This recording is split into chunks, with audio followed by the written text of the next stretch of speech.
So, I mean, Savadi.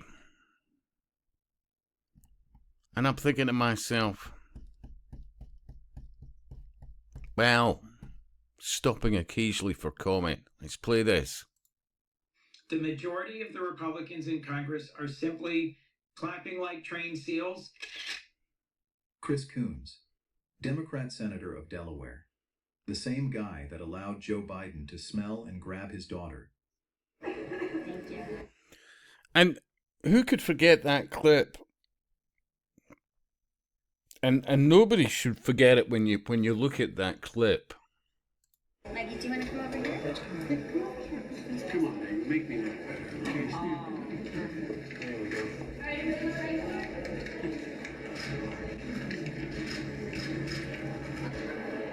Thank you.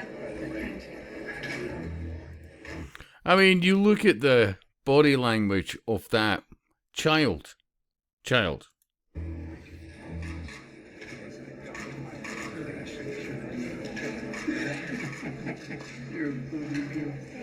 All right. Well, nice to see you guys. Thank you. See you back Look at the face of that child. home, I hope. Okay? Thank you, pal. Appreciate it. We're going to leave this way. Weakness. Mind you, I wouldn't have picked that individual to talk about weakness. Yeah. Anyway, where were we? And voting, with the direction that Hegseth and Trump are taking us on. And that's been a huge disappointment to me, and it's put us at real risk. The values and the alliances that have been the foundation of our security, rooted in the service of veterans like yourself, over the last 70 years, are at genuine risk. I would say we are no longer the leaders of the free world.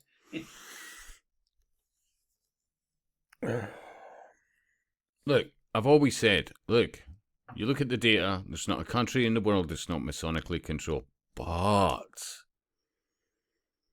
think about what this guy's saying. Service of veterans like yourself, over the last 70 years, are at genuine risk. I would say we are no longer the leaders of the free world. In fact, if anything, Volodymyr Zelensky is the primary national leader who is putting his country's men and women on the line for freedom. And how is he putting these men on the line? Or in the line? Men and women on the line for freedom. On the line for freedom. I don't know, if you were to type in Ukrainian men being taken off the streets, quite literally forcibly press ganged into, beaten up into, dragged off into, in some instances from their cars, a bus, their work, their homes. I mean, it's not like some conspiracy theory. I mean, how many, even the BBC has an article or two about it, yeah? Yeah? And, I've always said, when you look at this theatre with consequences, Russian-Ukrainian war, yeah? What is the common denominator? Well, how about Ukrainian men by demographic? Yeah. And, well, under 30s, historically depressed due to historical low birth rates and a pronounced youth exodus, leaving the under 30 male bracket is one of the smallest relative generations. Oh, I mean, would that have something to do with the war going on as well?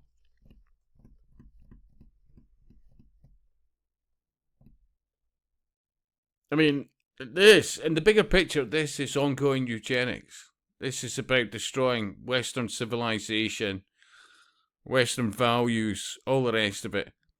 Basically, white people, by and large, look, you look at the data. What is being replaced by the day? Yeah? Have it out. So I tried Ukrainian men percentage who are white. Virtually 100% of them. But remember, where it really counts, the most virile, those most likely to impregnate the opposite sex, lighten the ground. Not lighten the loafers, lighten the ground. Not by accident. I mean, you know, if you were to... Russian men percentage who are white. That's interesting. Russia does not use white as a census category, but it is quite high because they put over 70% of Russia's total population is ethnically Russian, and the vast majority of all major ethnic groups living in the country, including ethnic Russians, Ukrainians, and Belarusians, are classified under Caucasian European racial definitions. So, basically, by and large, white people. What is being culled by the day on this theatre with consequences? Because I'll repeat, when you look at the data, you look at authors like Anthony C. Sutton, who prove beyond any shadow of a doubt that much of Western technology was literally being handed to Russia during this Cold War bullshit. They couldn't apparently make MIRV missiles if it wasn't for... There was something about ball bearings, etc. The technology could only have come from America. And he goes into chapter and verse. A very important author, Anthony C. Sutton. Oh, yeah. But, yeah, there's more going on here. Much more. Much more. And then look at Zelensky. Look at his history. Are you serious? And we need to earn our place back. As and we need to earn our place back. Honestly. Think about what this guy's saying. That Zelensky and the Ukraine last 70 years are at genuine risk. I would say we are no longer the leaders of the free world. In fact, if anything, Volodymyr Zelensky is the primary national leader who is putting his country's men and women on the line for freedom. Yeah, they're being burnt through. There's a much bigger game being played here. It wasn't, well, you know that, Andy Burnham, yes, that next installed puppet. Wasn't he just in Ukraine in the last few days? I should maybe look up what he was saying, yeah? But remember, Ukraine, that puppet Zelensky is just apparently going out with a begging bowl to various Western nations who are chucking billions in his direction. And if none of them were doing any of that, but it's to stop the baddie Russia. And remember, pretty much most technology Russia has ever had. In fact, Sutton, you should look up videos about Sutton, discussions on Russia alone. They would have been, they were so far behind technologically. Yeah, seriously. So far behind.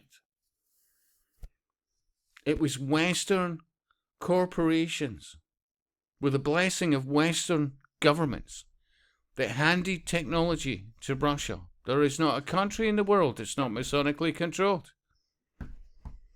This is a disgrace. An absolute disgrace. Freedom, and we need to earn our... Yeah, you see that again?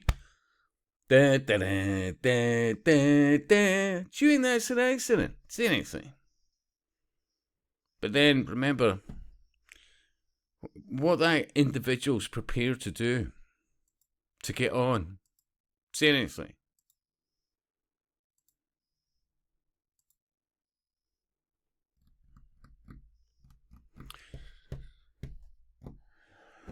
And if you think that we've got politicians like that just in America, Think again. And I'll speak to you soon.